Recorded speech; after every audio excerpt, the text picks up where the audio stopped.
Исәнмесез, мөхтәрәм тыңлаучылар, бүген 2025 елның 8 июнь якшәмбе көне, Әнкарада 13 сәгать. Сез турыдан-туры эфирда Төркия Авазы радиосының татар телендәге тапшыруларын тыңлыйсыз.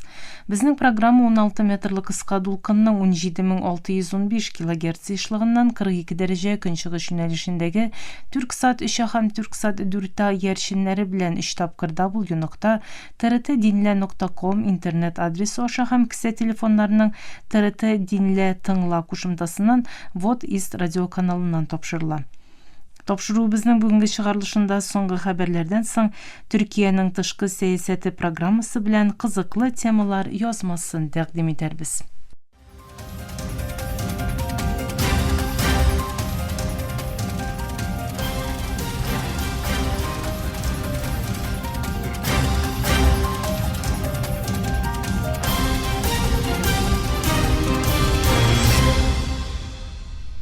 Соңгы хәбәрләр.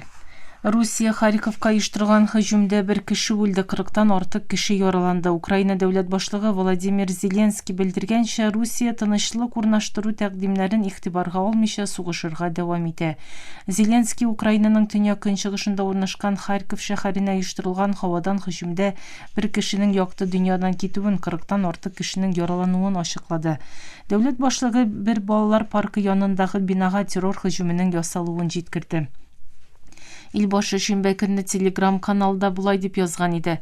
Моңа битараф калып булмый, бу уен түгел. Һәр көн кешеләребез үлә, чөнки Русия моның җәзасыз калачагын уйлый. Зеленский шулай ук Русия армиясының үлем һәм җимерекләр алып килүен һәм тынычлык урнаштыру сөйләшүләренә якынаймавын белдерде. Руслар сугышырга әзерләнә, барлык тынычлык урнаштыру тәкъдимнәрен игътибарсыз калдыра, диде ул. Мәскәү җитәкчелегенең җитди сөйләшүләргә юнәлүе өчен халыкара басымның арттырылуы зарурлыгын ассызыклаган Украина лидеры Русиянең моннан алда бары тик читтән ясалган басым ярдәмендә сөйләшү өстәле артына утыруын дәгъва итте. Украина дәүләт башлыгы фронттагы вазгыятьне сөйләшер өчен хәрби рәсми затлар белән күрешүен җиткерде. Зеленский Украина кешеләренең Русиянең бер Су-35 хәрби очкычын бәреп төшерүен һәм соңгы көннәрдә 3 ракета системасын юкка чыгаруын да әйтте. Берләшкән Милләтләр Оешмасының Фәләстинле качакларга ярдәм күрсәтү агентлыгы Газзада ачлык белән көрәшүче халыкның ярдәм тарату үзәкләрендә ризык алырга тырышканда һөҗүмгә дучар калуын белдерде. Агентлык ясаган белдерүдә Рәфахтагы АКШ һәм Израиль хуплавындагы Газза гуманитар ярдәм вакыфы тарафыннан ачылган бер үзәккә ясалган Израиль һөҗүмендә исән калган бер кешенең сүзләренә урын бирелде. Агентлык ризык табар өчен чарасыз калган филистинләргә бу гүя ярдәм күрсәтү урыннарында җитди куркыныч янавын ассызыклады. Бәйсезлек флотына бәйле һәм 12 активист утырган ярдәм көймәсе Мисыр сулыкларына керде һәм Израиль блокадасы астындагы Газзага таба юл тота. Организаторлар әйтүенчә, үзәге Лондонда урнашкан Газза камавын бетерү комитеты көймәдәгеләрнең куркынычсызлыгын тәэмин итү максаты белән глобаль хукук һәм кеше хукукларын яклау оешмалары белән элемтәдә булуларын җиткерде. Төркем көймәгә караган һәр төрле катышуның халыкара гуманитар хукукны бозу булачагы турында кисәтеп камау астындагы Фәләстин җирләрендә киеренкелекнең үсүен белдерде.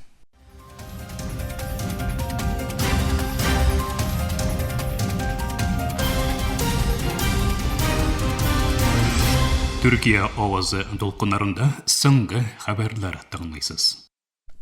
Америка Кушма Штатлары илбашы Дональд Трамп шимбә көнне Лос-Анджелес районында АКШ илбашы канунсыз качакларны җыйган миграция рәсми затларына ярдәм максаты белән 2000 гаскәригә вазифа бирде. Калифорния мэры бу адымны коткы салу дип атады. Федераль агентлар шимбә төнендә дәвам иткән протест чараларында шәһәр янындагы Paramount бистәсендә ярсулы кеше төркеме белән берлеште. Хәбәрләргә күрә агентлар төркемнәргә каршы тавыш бомбалар ыргытты. Paramountка баручы автоюлның бер өлеше ябылды. Протестчылар миграция контроле өчен хәзерлек үзәге буларак кулланылган кибет янында җыелган була. Fox 11 хәбәр каналы белдергәнчә, федераль агентлар газ битлекләрен киеп, кеше төркеменә тавыш бомбалар атты, күздән яшь китерүче газ сиптерде. Җөмһүриятче партиядан илбашы булып сайланган Трамп гыйнвар аенда вазифага килгәннән соң документы булмаган качакларның илгә керүенә һәм биредә яшәүләренә каршы кырыс чаралар күрү сүзен җиренә җиткерде. Трамп бу кешеләрне җанаварлар һәм хайваннар дип атады. Илбашы шимбә төнне үскән бу канунсызлыкны контроль итәр өчен 2000 милли сакчыга вазифа бирүне күздә тотучы карарнамәгә кул куйды. Ак йортның матбугат сәркатибе белдерү ясап, Трамп җитәкчелеге бу кырыслык аеруча хокук саклау органнарына юнәлгәндә толерантлык күрсәтми диде. Ак йортның белдерүеннән якынча 1 сәгатьтән соң Калифорния мэры бу карарга каршы булуын җиткерде. X платформасында булай дип язды ул. Бу хәрәкәт коткы сала киеренкелекне генә арттыра. Протест чаралары битлекле һәм кораллы миграция агентларының Лос-Анджелесның төрле төбәкләрендә эш урыннарын басып алуларыннан соң башланды. Бу басып керүләр аркасында ярсулы кешеләр төбәктә җыелды. Колумбияда илбашы намзәтенә сайлау митингында һөҗүм ясалды. Богота мэры Сенат һәм илбашы намзәте булган Мигель Урибенең хастаханәгә салынуын һәм һөҗүмченең тотылуын әйтте. Колумбия хөкүмәте илдәге оппозициядән булган Сенат һәм илбашы намзәтенең шимбә көнне Боготада сайлау митинг вакытында пулядан яралануын ачыклады. Социаль медиада урын алган бер видео язмадан күренгәнчә 39 яшьлек намзәт чыгыш ясаган вакытта корал тавышлары ишетелә. Икенче язмадан исә Урибенең ак машина янында кан эчендә торуын һәм берничә кешенең аны тотуын күреп була. Илбашы Густаво Педро хөкүмәте башкаланың көнбатышында оештырылган митинг вакытында ясалган һөҗүмне кырыс рәвештә гаепләвен җиткерде. Хөкүмәт белдерүендә түбәндәге юллар урын ала. Бу илбашы намзәте генә түгел, шул ук вакытта Колумбияда демократиягә, фикер иреге һәм сәясәткә дә һөҗүм булып тора. Петроны көчле тәнкыйтьләве белән беленүче Урибе 2002-2018 елларда Колумбия белән җитәкләгән элекке дәүләт башлыгы Алваро Урибе лидерлыгындагы Демократик үзәк партиясе әгъзасы. Саклану министры Педро Санчес һөҗүмне планлаштырган кешеләрнең тотылуына булышучыларга якынча $700,000 акчалата бүләкнең тәкъдим ителүен ачыклады. Мөхтәрәм тыңлаучылар, сез Төркия авазы радиосында соңгы хәбәрләр тыңладыгыз.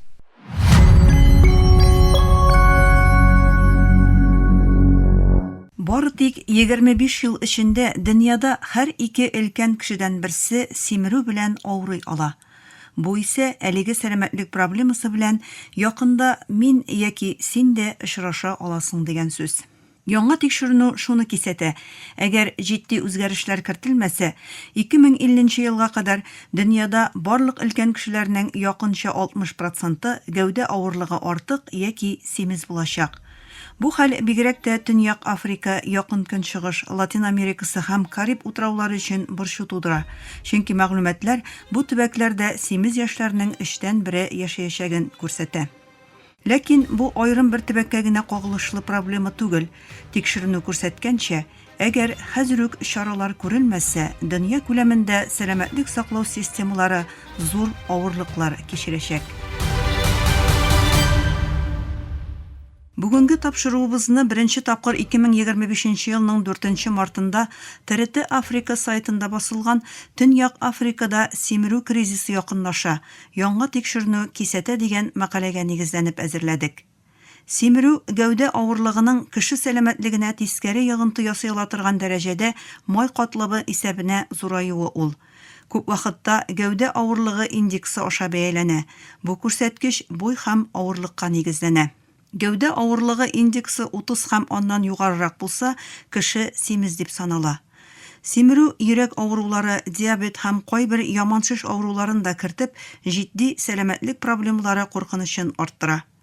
Нәселдәнлек, туклану рәвеше, физик активлык һәм экологик факторлар булар барысы да симерүгә сәбәп була ала. Симерүгә каршы көрәш исә гадәттә көндәлек тормышыбызга дөрес туклану, күбрәк хәрәкәт итү кебек үзгәрешләр кертүне таләп итә. Дөнья күләмендә симерү күләме кискен арта. 2021 елда 2 миллиард 600 миллионнан артык кешенең авырлыгы нормадан артык яки семиз иде. Бу исә 1990 ел белән чагыштырганда 180%-ка артык дигән сүз. Бу саннар 2021 глобаль ауру йөге тикшеренү исемле хисаптан алынган. Ул 2025 елның мартында The Lancet медицина журналында дөнья күрә.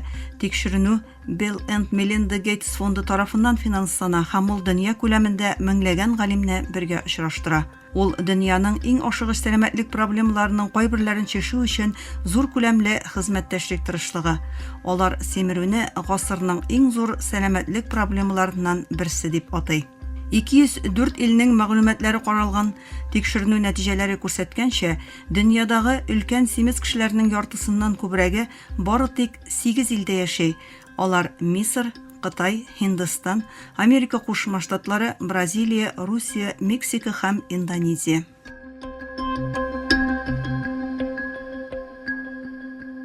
Симерү диюгә күбесенчә АКШ күз алдына килә, ләкин хәзер иң күп симез кеше Кытайда яши. Кытайда 402 миллион өлкән кешенең авырлыгы артык яки алар симез. Бу АКШның гомуми халык саныннан да күбрәк. Төньяк Африка һәм Якын Көнчыгышта да хәл начарая. 1990 елдан бирле ир-атлар арасында симерү 3 тапкыр, хатын-кызлар арасында исә 2 тапкыр арткан. Бу саннар симезлек проблемасының зур тизлек белән таралуын күрсәтә. Шундый сорау туарга мөмкин. Вазгыять тагын да начарая аламы? Кызганыч, әйе, фаразларга караганда 2050 елга кадәр 3 миллиард 800 миллион өлкән кешенең авырлыгы нормадан артык яки алар симез булырга мөмкин. Бу дөньядагы өлкән кешеләрнең яртысыннан күбрәге дигән сүз. Бу хәл бигрәк тә фәкыйрь илләрдә сәламәтлек саклау системасына зур авырлык тудырачак. Мәсәлән, тропик Африкада авырлыгы артык яки симез кешеләрнең саны 2050 елга кадәр 255%-ка артыр дип көтелә. Нигериядагы да 141 миллион шундый кеше булырга мөмкин. Иң борчуга салганы шул, симерү балалар арасында да арта. Дөнья күләмендә симез балалар һәм яшүсмерләр саны 2050 елга кадәр 2 мәртәбә артыр дип көтелә. Бу киләсе буын тагын да иртәрәк яшьтә симерүгә бәйле сәламәтлек проблемалары белән очрашачак дигән сүз. Ни өчен шулай була? Күп кеше моны начар туклану һәм аз хәрәкәт белән аңлата, ләкин белгечләр моның күп кырлы факторларга бәйле икәнен әйтә. It's so complex. There are different factors. Мисс Генерал Брейхем табибы Фатима Коде Стэнфорд симерүне күп төрле факторларга бәйле катлаулы вазгыять дип аңлата. Алар арасында дөрес һәм баланслы тукланмау, картаю, генетик һәм эпигенетик үзгәрешләр, тәмәке тартуны ташлау, җитәрлек йокламау, ишек сәламәтлеге проблемалары, физик киртәләр, әти-әнинең хәрәкәтсез тормыш рәвеше һәм симез булу кебек сәбәпләр бар. Ул бу авыруның бер генә түгел, берничә сәбәбе бар дип ассызыклый. Яхшы хәбәр шул, бу авыруны кисәтергә була. Халык сәламәтлеге сәясәтләре, мәгариф компаниялары, файдалы ризыкларга ирешә алу һәм физик активлыкны пропагандалау булар барысы да симерүгә каршы көрәш алымнары. Ләкин Lancet тикшеренүе бер генә илдә симерү яки артык авырлык артышын туктата алмый дип кисәтә. Шуңа күрә көрәш кысаларында илләргә тизрәк һәм күбрәк эшләргә кирәк. Тикшерүчеләр дөрес туклануга, физик активлыкны пропагандалауга басым ясый. Хөкүмәтләр бигрәк тә балаларга карата junk food, ягъни югары калориялы, шикәрле, майлы, зарарлы ризыклар рекламаларын чикләргә, ризык этикетларында ачык мәгълүмат бирүне якларга тиеш. Сәламәтлек саклау системалары бары тик дару бирү, дәвалау белән генә чикләнеп калмаска, тормыш рәвешен үзгәртү өчен башта ук ярдәм күрсәтергә тиеш. Иң мөһиме, симерүгә каршы көрәш кешеләрнең уңайлык, комфорт турында түгел, сәламәтлек турында уйлый торган мәдәни үзгәрешен таләп итә. Симерү игътибар һәм чаралар күрү кирәктергән глобаль сәламәтлек кризисы. Соннар арткан сайын киләчәк буыннар өчен сәламәт киләчәк булдыру өчен без бергә эшләргә тиеш. Бүгенге тапшыруыбыз ахырына якынлашты. Тыңлаганыгыз өчен рәхмәт. Бу тапшыру TRT World мәкаләсенә нигезләнеп әзерләнде.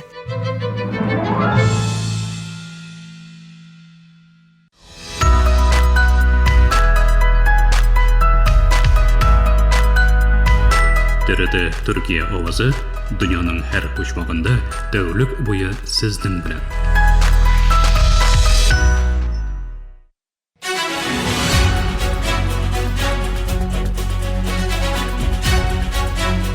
Төркиянең тышкы сәясәте.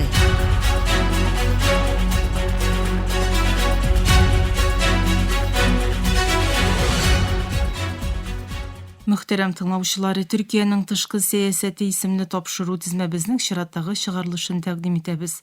Бүгенге тапшыруыбызда Төркия тышкы эшләр министры Хакан Фиданның Русиягә сәфәре һәм Төркия-Русия мөнәсәбәтләренең стратегик анализына тукталырбыз.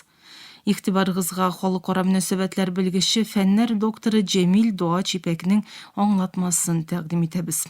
Төркия Җумһурияте тышкы эшләр министры Хакан Фидан 26-27 май көннәрендә Мәскәүгә ясаган сәфәре кысаларында энергетика, саклану, сәүдә һәм Сурия белән Украинадагы региональ кризислар кузгатылды. Энергетика өлкәсе Төркия-Русия мөнәсәбәтләрендә бәлки дә иң көчле багана булып тора. Министр Фидан да энергетика мәсьәләсенең ике ил хезмәттәшлегенең мөһим нигез ташларыннан берсе булуын ассызыклап, Русия тарафыннан төзелүче Аккое атом төш үзәк станциясе проектын һәм табигый газ белән тәэмин итү мәсьәләсен Путин белән җентекле рәвештә карауларын ачыклады. Табигый газ хезмәттәшлеге исә Төркия-Русия мөнәсәбәтләренең икенче критик үлчәме. Русиянең тәкъдиме белән көн тәртибенә килгән табигый газ сәүдә үзәге проекты Төркияне региональ энергия базасына әйләндерә ала.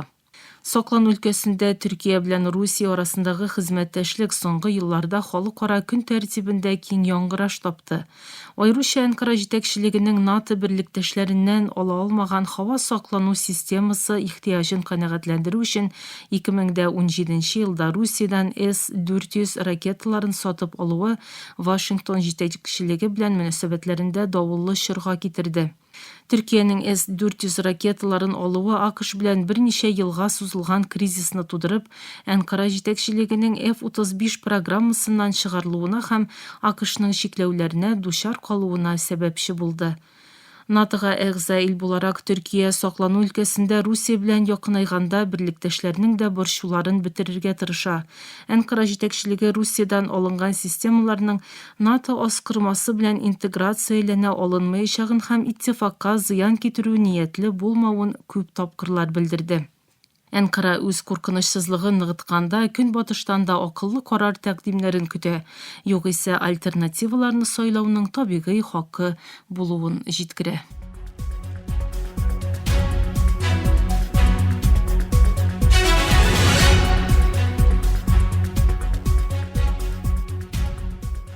Русия Төркиянең иң зур сәүдә партнерларыннан берсенә әйләнде. 2024 елның гыйнвар-октябрь айларында Төркиянең Русиядән импорты 35 миллиард ярым долларга җитеп, Русиянең Кытайдан соң икенче зур тәэмин итүчесе булуы ачыкланды. Бу күренешне аеруча табигый газ, нефть һәм бодай кебек критик товар сәүдәсе барлыкка китерә. Туризм керемнәре һәм подрядчик проектлары да Төркиянең Русия белән икътисади багларын ныгыта. Чикләүләр вакытында Мәскәү җитәкчелеге өчен Төркия сәүдә трахеясы булды. Анкара җитәкчелеге исә үз икътисадын җанландыру һәм Русия базарындагы форсатларны бәяләү максаты белән бу ачык ишектән файдаланды. Бу прагматик тотыш ярдәмендә төрек экспортчылары Русия базарында мөһим пайлар алды. Русияле туристлар Төркия икътисадына миллиардларча доллар казандырды. Барыбер сәүдәдәге якынаю да проблемасыз түгел. Шул рәвешле Төркия-Русия сәүдәсендә форсатлар булганы кадәр Көнбатышның икенче чикләү риск да бар. Төркия бер яктан Русия белән сәүдәне милли мәнфәгатьләре өчен максимумга чыгарырга тырыша. Икенче яктан да бу мөнәсәбәтнең АКШ һәм Европа белән икътисади багларны үзмәве өчен тырышлык куя. Мәскәүгә сәфәрендә Сурия мәсьәләсе төп көн тәртибе маддәләреннән берсе иде. Министр Фидан һәм вазифадашы Сергей Лавров Суриянең җир бөтенлеге һәм берлегенең саклануы өчен бергә эшләү юлламасын ясадылар. Суриядәге ике көчнең яңа чорда илнең нормальләшүе һәм террорчыларның юкка чыгарылуы кебек уртак максатлары бар. Хакан Фидан сәфәренең иң критик үлчәмнәреннән берсе дә Украина-Русия сугышы кысаларындагы инициативалар иде.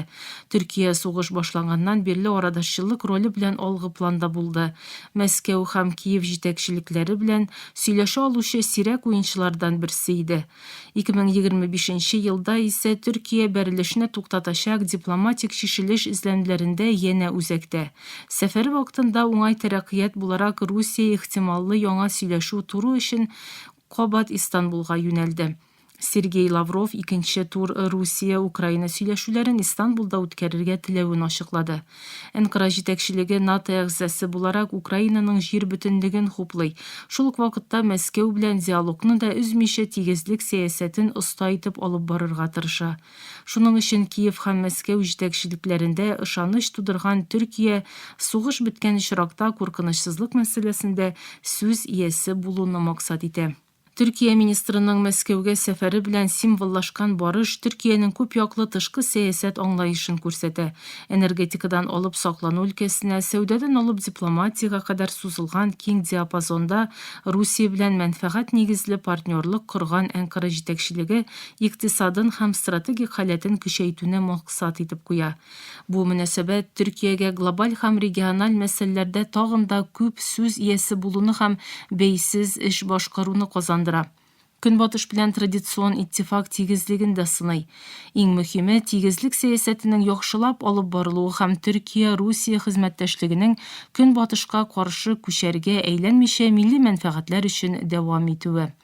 Төркия үз мәнфәгатьләрен беренче урынга куйган бу тигезләмә белән уңышлы рәвештә җитәкли алса, күп кытыплы дөнья тәртибендә Көнбатыш һәм Көнчыгыш белән сөйләшә алучы, элемтә коручы региональ көч булачак.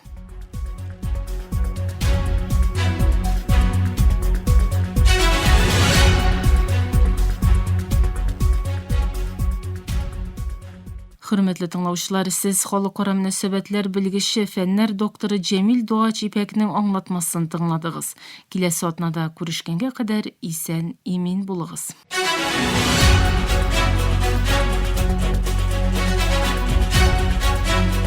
Төркиянең тышкы сәясәте.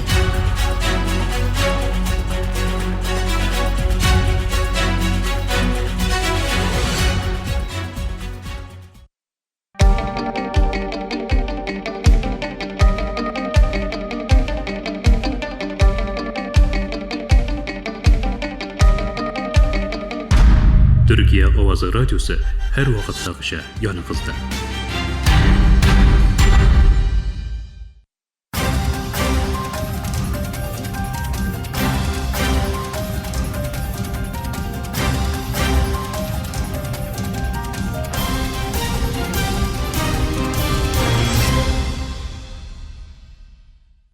Мактарам тыңлаучылар, Türkiye Ovazı Radyosu'daki татар türündəki тапшылары шушының белән ахырына якынлашты. Безнең программа һәр көн Türkiye һәм Казан вакыты белән көндезге сәгать 1-дә 16 метрлы кыска толкынның 17615 кГц эшлегеннән Türksat 3A һәм Türksat 4A ярышны белән 3 тапкыр www.trt-dinna.com интернет адресы аша һәм кесе телефоннарының TRT-Dinna тыңла кушымтасыннан Voice of Turkey Вот East радио каналынан тапшыла. Ярты сәгатьлек тапшырыбызның кабатлавын Төркия һәм Казан вакыты белән сәгать кичке 8-нче артыда 42 дәрәҗә көнчыгыш юнәлешендәге Türksat 3A һәм Türksat 4A ярышлары белән 3 тапкыр www.trt-dinna.com интернет сәхифәсе аша Вот Вес радио каналынан тыңлый аласыз. Әлегә без сезнең белән саубуллашабыз, эфирдә киләсе очрашуга кадәр.